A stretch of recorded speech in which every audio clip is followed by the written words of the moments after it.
Hello, CRA members.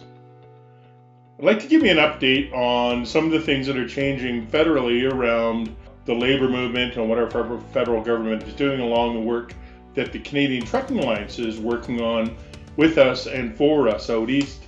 First off, I think I want to talk about training and funding.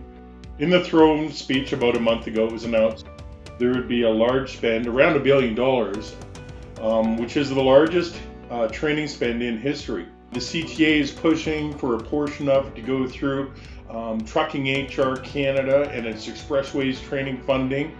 So we'll see how that program rolls out. Another interesting piece that we really need to pay attention to is the Federal Labor Department is bringing in administrative penalties, AMPs, pretty much the same as what is happening with CBSA down at the borders. When people have violations, they're now issuing those administrative penalties. So they're putting this model in place for people that are violating Part 2, Occupational Health and Safety, as well as Part 3, labor standards, such as overtime, maternity leave, things like that, of the labor code. So it's really important that we start to pay attention to all of our activities, federally and provincially, naturally, around the labor codes, and ensuring that we understand what our requirements are as employers. Employer community pushback. The CTA has told the ESDC that with COVID, we need to hold on major labor changes right now, and let's focus on the pandemic. Let's take care of the people first. The feds are starting to move ahead with these changes that we're talking about. We're seeing the AMPS program move forward, training and funding start to be put in place, which is all good stuff. But we have to take care of our employees, and we have to make sure first this pandemic is managed properly. I think the other piece that the federal government is taking a closer look at is that whole right to disconnect. So ESDC is thinking about people that are working in office settings as well as home settings, and they're applying some of these rules, and they're applying it to our industry, to drivers, and sometimes to the managers of those drivers in the transportation industry. Yet if I'm a manager in transportation, I have to make myself available to that employee.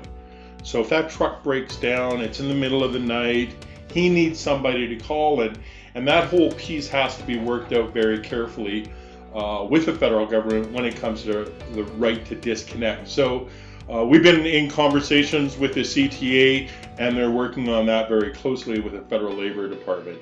Digital platform workers, the federal government wants to protect. So these are a lot of people that they consider, and they're starting to group the transportation industry in there too.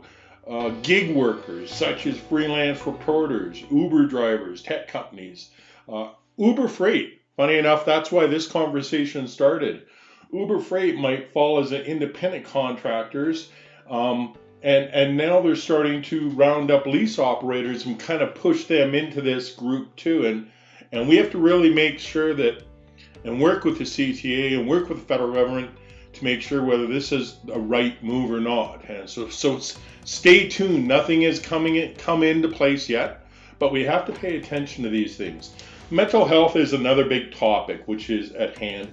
A letter was sent to the CTA about mental health injuries at work. The federal government is looking at protecting against this within the workplace.